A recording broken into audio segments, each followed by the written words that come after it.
Motivation, जब तक तोड़ेंगे नहीं तब तक छोड़ेंगे नहीं। जय हिंद। ये content Gyanodaya classes by Anand sir द्वारा प्रस्तुत किया गया है। इसका पीडीएफ प्राप्त करने के लिए टेलीग्राम चैनल ज्वाइन करें। और आज की इस विशेष और बहुत ही महत्वपूर्ण गहन चर्चा में स्वागत है। आज का हमारा विषय मतलब ये कोई आम विषय नहीं है। आज हम इतिहास के उन पन्नों को पलट रहे हैं जिन पर 13 अप्रैल 1919 की तारीख दर्ज है। जलियांवाला बाग हत्याकांड। बिल्कुल, जलियांवाला बाग हत्याकांड। ये सिर्फ एक तारीख या कोई एक घटना मात्र नहीं है। ये एक ऐसा दिन है जिसने भारतीय इतिहास की पूरी धारा को कह सकते हैं कि हमेशा के लिए बदल कर रख दिया। सही कहा। और इस चर्चा का हमारा मुख्य उद्देश्य सिर्फ ये जानना नहीं है कि उस दिन उस मैदान में क्या हुआ था, बल्कि उन कारणों की गहराई में जाना है। हाँ। हमारा मिशन है कि हम उन सभी वजहों को समझें जो इस भयानक त्रासदी का कारण बने।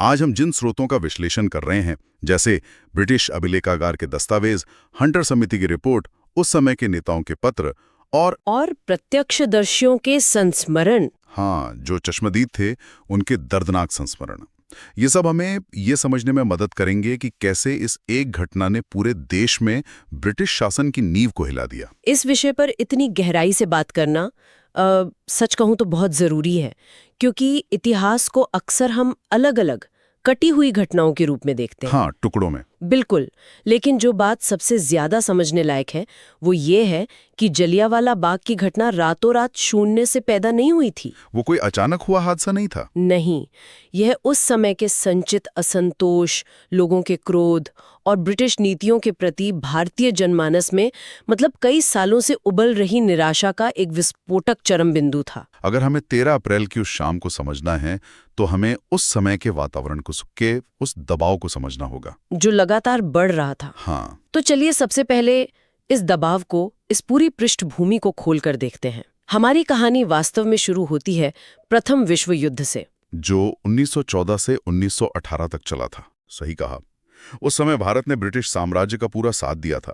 भारतीय संसाधनों का जमकर दोहन हुआ और लाखों भारतीय सैनिकों ने एक ऐसे युद्ध में अपनी जान की बाजी लगाई जिसका उनसे कोई सीधा लेना देना था ही नहीं। और इसके पीछे भारतीय नेतृत्व की एक बहुत बड़ी उम्मीद थी। उम्मीद ये थी कि युद्ध के बाद इस वफादारी और खून के बलिदान के बदले में ब्रिटिश सरकार भारत में बड़े राजनीतिक सुधार करेगी। मतलब ये सोचा गया था कि शायद स्वशासन या डोमिनियन दर्जे की तरफ कुछ ठोस कदम बढ़ाए जाएंगे। लेकिन हकीकत में ऐसा कुछ नहीं हुआ, और यहीं से सारा तनाव शुरू होता है। बिल्कुल।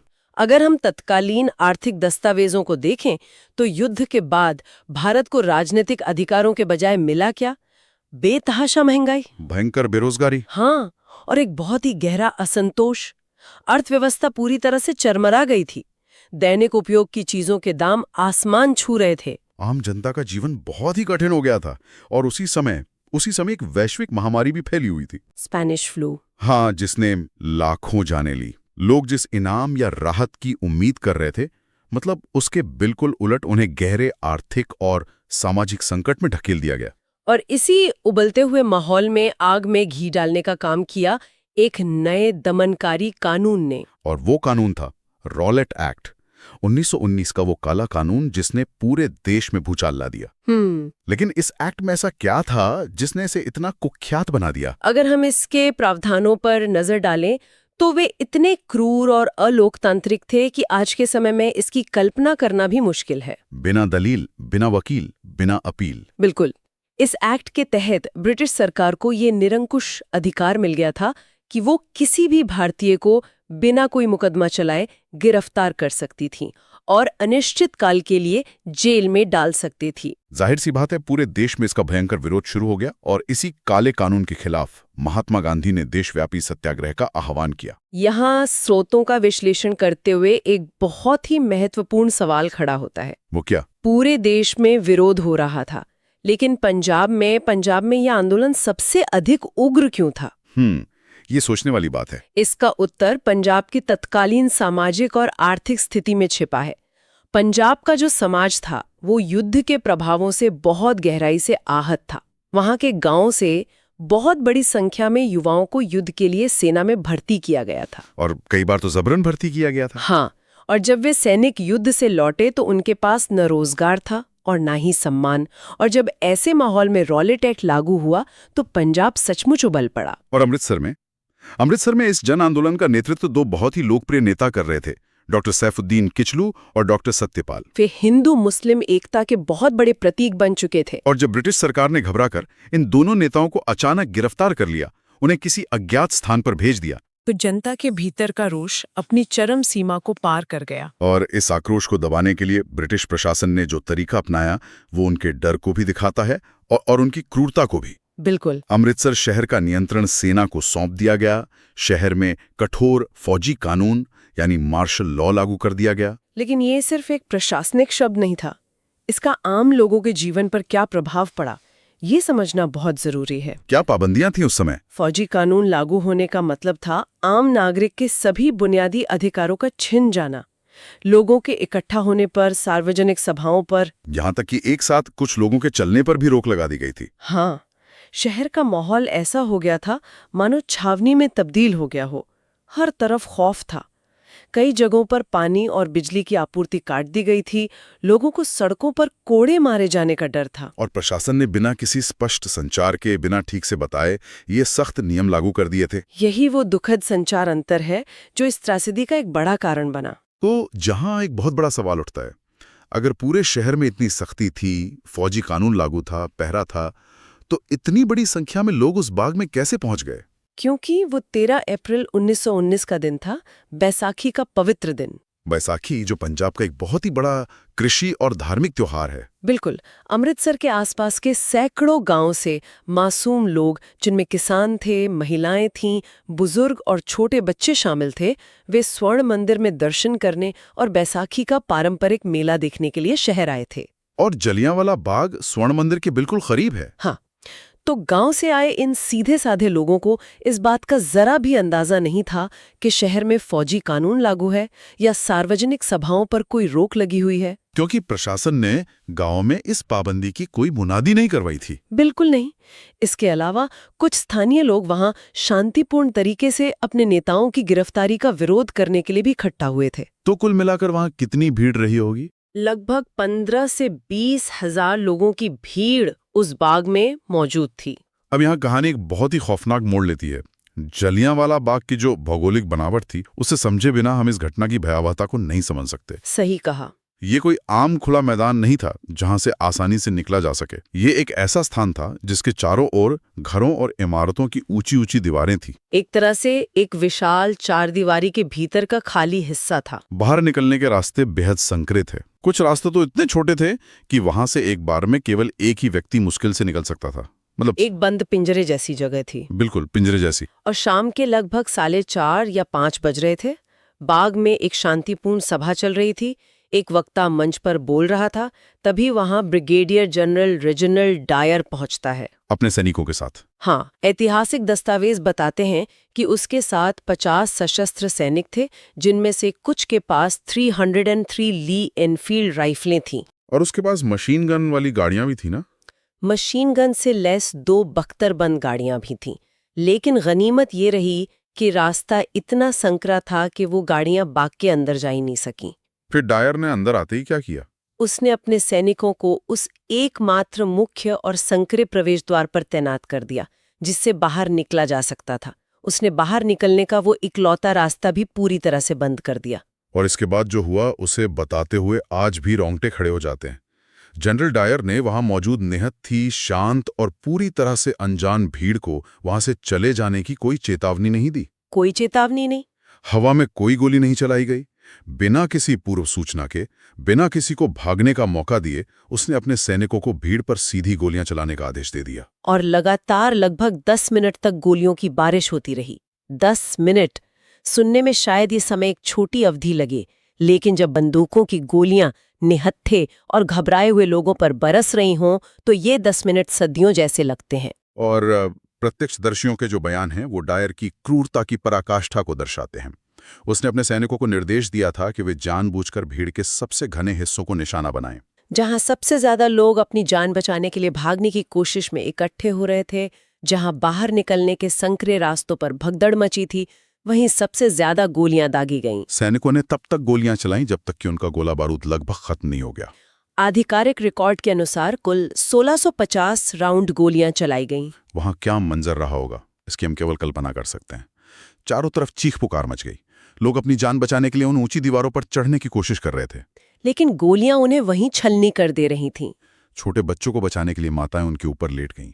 और जान बचाने की इसी अफरा तफरी में एक और अत्यंत हृदय विदारक घटना घटी। उस बाग के बीचों बीच एक पुराना कुआं था। गोलियों की बौछार से बचने के लिए उस अंधी दहशत में लोग उस कुएं में कूदने लगे। देखते ही देखते वो कुआं लाशों से ऊपर तक भर गया। आज उस कुएं को शहीदी कुआं के नाम से जाना जाता है, जो आज भी उस दर्दनाक शाम की गवाही देता है। और क्रूरता यहीं खत्म नहीं हुई। बिल्कुल नहीं। गोलियां रुकने के बाद जो लोग घायल थे, जो दर्द से तड़प रहे थे, उनके लिए कोई चिकित्सा सहायता नहीं बुलाई गई, क्योंकि शहर में फौजी कानून के तहत कर्फ्यू लगा हुआ था। हाँ, रात को किसी भी व्यक्ति को अपने घरों से बाहर निकलने की अनुमति नहीं थी। जो लोग बाग में घायल पड़े थे, वे पूरी रात वहीं पड़े पड़े तड़पते रहे और दम तोड़ते रहे। उनके अपने परिवार वाले भी चाहकर उन्हें पानी पिलाने या अस्पताल ले जाने के लिए बाहर नहीं आ सके। ये अमानवीयता का एक ऐसा स्तर था जिसकी कोई मिसाल नहीं मिलती। अगर हम इस जघन्य नरसंहार में हुए नुकसान के आंकड़ों की बात करें तो यहाँ भी ब्रिटिश सरकार की संवेदनहीनता साफ दिखाई देती है। सच्चाई को छिपाने की पूरी कोशिश की गई थी। जो आधिकारिक ब्रिटिश आंकड़े जारी किए गए उनके अनुसार 379 लोग मृत बताए गए और लगभग 1200 घायल। लेकिन भारतीय राष्ट्रीय कांग्रेस द्वारा कराए गए स्वतंत्र आकलन और उस समय के स्थानीय स्रोतों के अनुसार असल आंकड़ा कहीं ज्यादा था। 1000 से अधिक बेगुनाह लोग उस दिन वहां शहीद हुए थे और हजारों घायल हुए थे। आज भी अगर आप देखें तो जलियांवाला बाग की उन लाल ईंटों और दीवारों पर उन गोलियों के दर्जनों निशान मौजूद हैं, जिन्हें सफेद घेरों में सहेज कर रखा गया है। इस घटना के तुरंत बाद पंजाब में जो कार्रवाइयां की गईं, उनका विश्लेषण करना भी बहुत जरूरी है। वो कार्रवाइयां जो पूरे पंजाब में दमन के लिए की गई। हाँ, लोगों को खुलेआम कोड़ों की सजा दी गई। एक बहुत ही अपमानजनक आदेश पारित किया गया था। एक गली थी जहां एक ब्रिटिश महिला पर हमला हुआ था। वहां से गुजरने वाले हर भारतीयों को उस गली में पेट के बल रेंग कर चलने का आदेश दिया गया, जिसे क्रॉलिंग ऑर्डर कहा जाता है। बिल्कुल। छात्रों को मीलों पैदल चलकर दिन में कई बार हाजिरी लगाने के लिए मजबूर किया गया। यह सिर्फ कानून व्यवस्था बनाए रखने का प्रयास नहीं था, ये भारतीयों के स्वाभिमान को कुचलने की कोशिश थी। उन्हें मानसिक रूप से गुलाम बनाए रखने की एक सोची समझी साजिश थी। लेकिन इसका परिणाम क्या हुआ? क्या वे भारतीयों की आत्मा को कुचल पाए? बिल्कुल नहीं। इसके विपरीत पूरे देश में शोक और भयंकर क्रोध की एक बहुत गहरी लहर दौड़ गई। जो लोग अब तक अंग्रेजों के न्याय पर थोड़ा बहुत भी विश्वास करते थे, उनकी आंखें हमेशा के लिए खुल गई। देशव्यापी आक्रोश फैल गया था। इसी शोक और गहरे विरोध के चलते गुरुदेव रवींद्रनाथ टैगोर ने ब्रिटिश सरकार द्वारा दी गई अपनी प्रतिष्ठित नाइटहुड की उपाधि वापस लौटा दी। ये एक बहुत बड़ा प्रतीकात्मक कदम था। उन्होंने वाइसराय को लिखे अपने पत्र में स्पष्ट रूप से कहा कि सम्मान के ये तमगे हमारे शर्म के संदर्भ में बेतुके लगते हैं। इस भयानक घटना की गूंज समुंदर पार ब्रिटिश संसद में भी सुनाई दी, जहां इस घटना पर तीखी बहस हुई। और जब अंतर्राष्ट्रीय और राष्ट्रीय स्तर पर दबाव बहुत ज्यादा बढ़ गया, तो ब्रिटिश सरकार ने जांच का एक दिखावा किया। हंटर आयोग। हाँ, 1919 के अंत में हंटर समिति का गठन किया गया। सरकार ने दावा किया कि यह समिति पूरी घटना की निष्पक्ष जांच करेगी। लेकिन निष्पक्षता तो कहीं थी ही नहीं। बिल्कुल नहीं। इस समिति के सामने जब जनरल डायर की गवाही हुई, तो उसने जो कहा वो किसी को भी चौंका सकता है। उसने अपने कृत्य पर कोई पछतावा नहीं जताया। उसने क्या कहा था अपनी गवाही में? उसने गर्व से कहा कि उसका इरादा सिर्फ भीड़ को तितर-बितर करना नहीं था, बल्कि भारतीयों पर एक नैतिक प्रभाव डालना था, उन्हें सबक सिखाना था। और उसने यहाँ तक कहा था कि अगर उसके पास मशीन गने अंदर ले जाने का रास्ता होता तो वो उनका भी इस्तेमाल करता। सोचिए, इतने अमानवीय बयानों के बाद भी इस हंटर समिति ने क्या किया? यही तो सबसे दुखद हिस्सा है। समिति ने अपनी रिपोर्ट में डायर की कार्रवाई को मात्र अनुचित और निर्णय की गलती माना। उसे कोई भी कठोर दंड नहीं दिया गया। उसे सिर्फ उसके पद से हटा दिया गया और उसे वापस इंग्लैंड भेज दिया गया। उसे ना तो कोई जेल हुई और ना ही उस पर हत्या का कोई मुकदमा चला। उल्टा इंग्लैंड में कई लोगों ने उसे ब्रिटिश साम्राज्य का रक्षक माना और उसके लिए चंदा तक इकट्ठा किया गया। और यही वो सबसे अहम बिंदु था जिसने भारतीयों के मन में ब्रिटिश सरकार के प्रति रही सही उम्मीदों को हमेशा हमेशा के लिए दफना दिया। भारत में हंटर समिति की इस रिपोर्ट को पूरी तरह से एक क्रूर मजाक और अन्यायपूर्ण लिपापोती माना गया। लोगों को ये स्पष्ट हो गया कि ब्रिटिश न्याय व्यवस्था सिर्फ कोरों के लिए है, भारतीयों की जान की उनकी नजर में कोई कीमत नहीं है। तो इस सब का हमारी आजादी की लड़ाई पर क्या असर हुआ? क्या हम कह सकते हैं कि इसी घटना ने भारत की राजनीतिक दिशा पूरी तरह से बदल दी? इसका असर इतना व्यापक था कि हम इसे भारतीय स्वतंत्रता संग्राम का सबसे बड़ा और निर्णायक मोड़ कह सकते हैं। इस घटना के बाद महात्मा गांधी की राजनीतिक विचारधारा और रणनीति में एक बहुत बड़ा बदलाव आया। गांधी जी, जो कभी प्रथम विश्व युद्ध के दौरान अंग्रेजों का समर्थन कर रहे थे, हाँ, जो ब्रिटिश साम्राज्य के भीतर न्याय की उम्मीद रखते थे, अब पूरी तरह से समझ गए थे कि इस शैतानी व्यवस्था के साथ किसी भी प्रकार का सहयोग नहीं किया जा सकता। और इसी बदलाव के परिणाम स्वरूप 1920 में असहयोग आंदोलन की शुरुआत हुई, जिसे नॉन कोऑपरेशन मूवमेंट कहा जाता है। और ये कोई ऐसा आंदोलन नहीं था जो सिर्फ कुछ शहरों या नेताओं तक सीमित हो।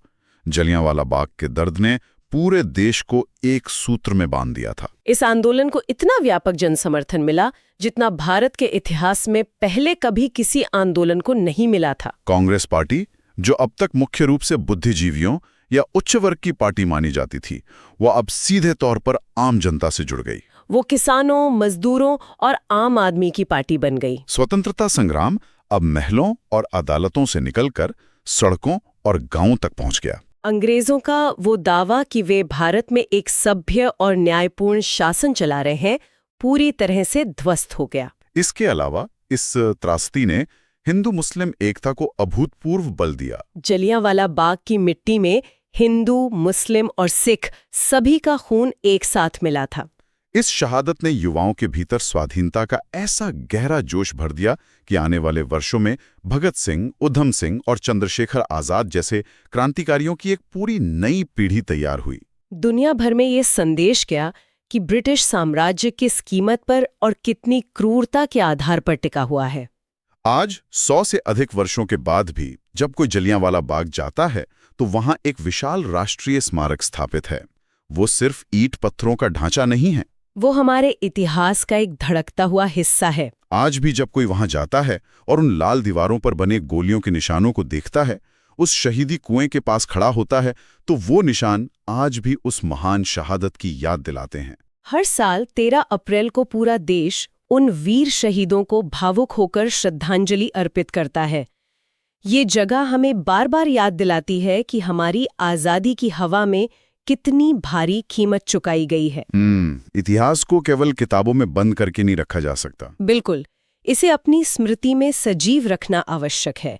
अगर हम आज की इस पूरी चर्चा का एक क्विक रिवीजन करें तो मुख्य तथ्य बहुत स्पष्ट हैं। तिथि थी 13 अप्रैल 1919। स्थान था अमृतसर, पंजाब का जलियांवाला बाग। मुख्य अधिकारी था रेजिनोल्ड डायर। कारण था रॉलेट एक्ट का शांतिपूर्ण विरोध। जांच के लिए बैठाया गया हंटर आयोग, जो एक ढोंग साबित हुआ। और इसका सबसे बड़ा परिणाम था असहयोग आंदोलन को मिला अभूतपूर्व बल। आज की इस गहन चर्चा को समाप्त करते हुए एक विचार जो मन में बहुत गहराई से उठता है, वो ये है कि हम अक्सर जनरल डायर को एक अपवाद, एक क्रूर व्यक्ति के रूप में देखते हैं। लेकिन क्या डायर सचमुच एक अपवाद था, या फिर वो उस पूरी औपनिवेशिक मानसिकता का असली चेहरा था, जो मानती थी कि दूसरों पर शासन करने के लिए डर और आतंक सबसे जरूरी हथियार हैं? ये सोचने वाली बात है।